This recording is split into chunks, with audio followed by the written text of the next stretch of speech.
Hello बच्चों, very good morning बेटा। जैसा कि आज मंडे है, मंडे को पहली वीडियो एक मॉर्निंग आएगी और एक शाम को आएगी, तो दो वीडियो आज हमें प्रिपेयर करनी है। आज का जो हमारा टॉपिक है वो है आपका profit and loss. Profit and loss appropriation account. Profit and loss appropriation account, यानी जो प्रॉफिट एंड लॉस अकाउंट है, एप्रोप्रिएशन अकाउंट हमें बनाना है। होता क्या है, ये करना क्या है, इसकी बात करेंगे। होता क्या है, पार्टनर्स के बीच में प्रॉफिट को डिस्ट्रीब्यूट करना है हमें। फर्म के कुछ खर्चे हैं, फर्म की कुछ इनकम है, तो फर्म की सारी इनकम में से फर्म के खर्चे घटा के जो अमाउंट बचेगी वो अमाउंट होगा शेयर ऑफ प्रॉफिट। और वो शेयर ऑफ प्रॉफिट हमें पार्टनर्स के बीच में डिवाइड करना है, यानी कि जो अमाउंट बचेगी वो शेयर ऑफ प्रॉफिट हमें पार्टनर्स के बीच में डिस्ट्रीब्यूट करना होगा। और वो डिस्ट्रीब्यूट करने के लिए हम सारे फर्म के खर्चे एक तरफ लेंगे, फर्म की इनकम एक तरफ लेंगे, और इनकम में से खर्चे घटा के हम शेयर ऑफ प्रॉफिट निकाल के डिस्ट्रीब्यूट कर देंगे। अब देखते हैं करेंगे कैसे। एक बनेगा इसका फॉर्मेट, जैसे हर टी शेप अकाउंट का होता है, इस तरीके से आपने किसमें अकाउंट का फॉर्मेट बनाया। यहां पर आपने वही पर्टिकुलर्स लिखा, जो पर्टिकुलर्स है वो लिखा, रुपीस लिखा। यहां पर भी पर्टिकुलर्स और रुपीस लिखा। यहां आएगा डेबिट, यहां आएगा क्रेडिट, यानी पर्टिकुलर्स रुपीस, पर्टिकुलर्स रुपीस, ये आपका आएगा। ठीक है। उसके बाद अब आपको सबसे पहले यहां लिखना है बाय नेट प्रॉफिट। देखो, किसी भी फर्म की जो इनकम है वो उसकी क्रेडिट साइड आएगी। क्यों? क्योंकि फर्म की सारी इनकम जो है वो क्रेडिट होती है और फर्म के सारे खर्चे क्या होते हैं, डेबिट। तो बाय नेट प्रॉफिट, सबसे पहली जो फर्म की इनकम है वो है net profit. Net profit during the year, जो फर्म का प्रॉफिट है वो सबसे पहली फर्म की इनकम है, यानी बाय नेट प्रॉफिट आएगा सबसे पहले। उसके बाद फर्म की एक इनकम और है, जो फर्म की इनकम होती है interest on drawing, bye interest on drawing, यानी जो फर्म की इनकम है वो आएगी अगली बाय इंटरेस्ट ऑन ड्राइंग के नाम से। क्यों? पार्टनर्स जो ड्राइंग करते हैं उस पर उन्हें इंटरेस्ट देना पड़ता है। वो इंटरेस्ट उन पार्टनर्स के लिए तो खर्चा है, लेकिन हमारी फर्म, हम तो फर्म के अकाउंट्स बना रहे हैं, तो फर्म के लिए वो इनकम है, तो बाय इंटरेस्ट ऑन ड्राइंग आएगा।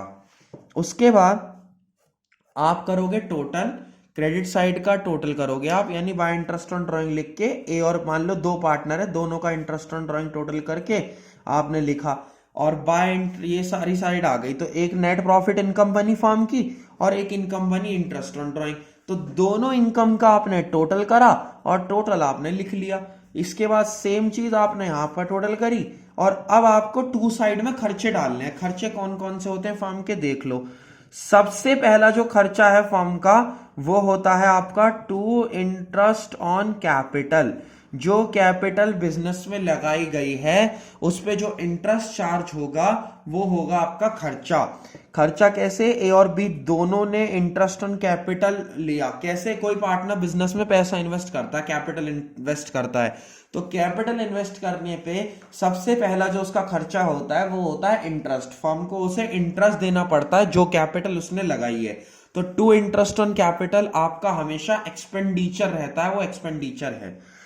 उसके बाद टू में आएगा आपका सैलरी या फिर कमीशन। अगला खर्चा क्या है? या तो सैलरी दी जाएगी या फिर कमीशन दिया जाएगा। तो टू सैलरी या फिर कमीशन जो है अगला खर्चा बनेगा। उसके बाद अगर आपने कोई पैसा रिजर्व में डाला है, तो रिजर्व में डाला है तो टू रिजर्व होगा। रिजर्व में कोई पैसा ट्रांसफर करते हैं तो वो भी हमारा टू साइड आता है। ठीक है। फिर क्रेडिट के टोटल में से डेबिट का माइनस करके जो बचेगा वो होगा आपका शेयर ऑफ प्रॉफिट, यानी जो फर्म है उसका शेयर ऑफ प्रॉफिट आएगा। दो पार्टनर्स का हो सकता है, ये तीन भी हो सकते हैं, ए और बी के बीच में। अभी तो हमने लेके सिर्फ फॉर्मेट के लिए बांट दिया। ठीक है। यानी फर्म की income by net profit, bye interest on drawing.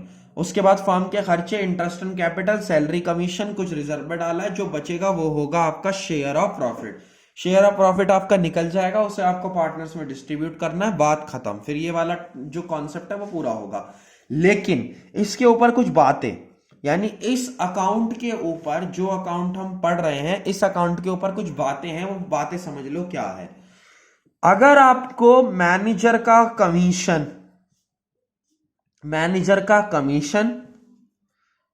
ठीक है, ये कॉन्सेप्ट हैं इसके। पार्टनर का रेंट, पार्टनर्स रेंट है ना, और इंटरेस्ट ऑन लोन, तो पार्टनर का कमीशन, मैनेजर का कमीशन, पार्टनर का रेंट और इंटरेस्ट ऑन लोन अगर आपको दे रखे हैं, तो पहले आपको इस नेट प्रॉफिट में से ये खर्चे घटाने हैं।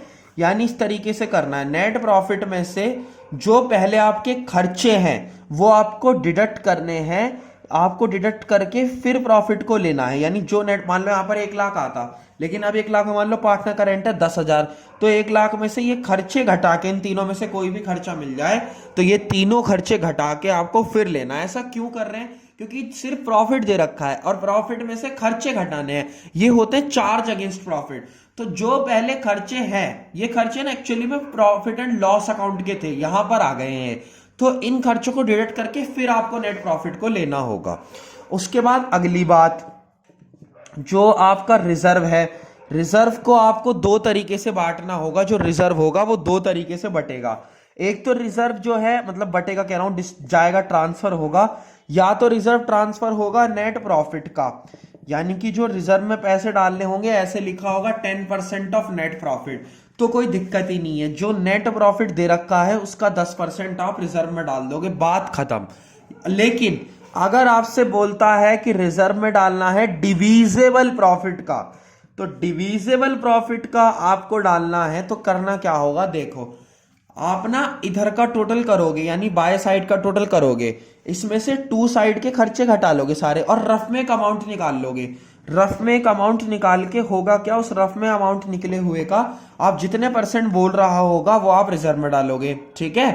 फिर अब की बार क्या करोगे, आप इधर का टोटल करोगे इनकम का, और इस रिजर्व को भी साथ में जोड़ के माइनस कर दोगे, जो बचेगा वो शेयर ऑफ प्रॉफिट होगा, ठीक है। यानी बाय साइड में से पहले रिजर्व होने से पहले आपने दोनों, ये 2 खर्चे मिलेंगे, खर्चे माइनस करके एक रफ में अमाउंट निकाली, उसका 10% या 5% जितना ही बोल रहा है वो आपने रिजर्व में डाल दिया।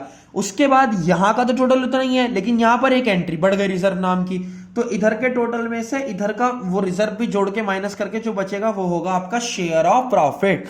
यानी होगा क्या, डिविजिबल का मतलब है जो बटने वाला प्रॉफिट है उसका 10% या उसका 5% आपको रिजर्व में ट्रांसफर करना है।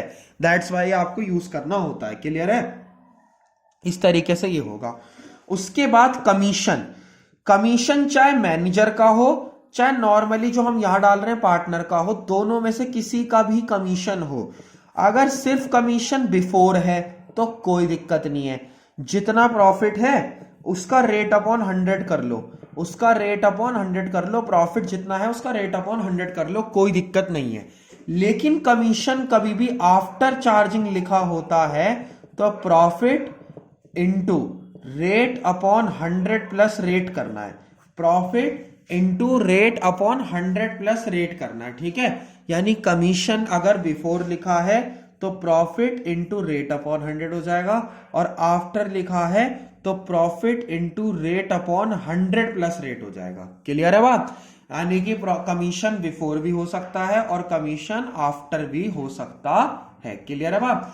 तो इस तरीके से आपके प्रॉफिट एंड लॉस एप्रोप्रिएशन के सारे कॉन्सेप्ट बनेंगे। स्क्रीनशॉट खींच लो आप इसका, एक प्रॉफिट एंड लॉस एप्रोप्रिएशन के कॉन्सेप्ट्स है ये।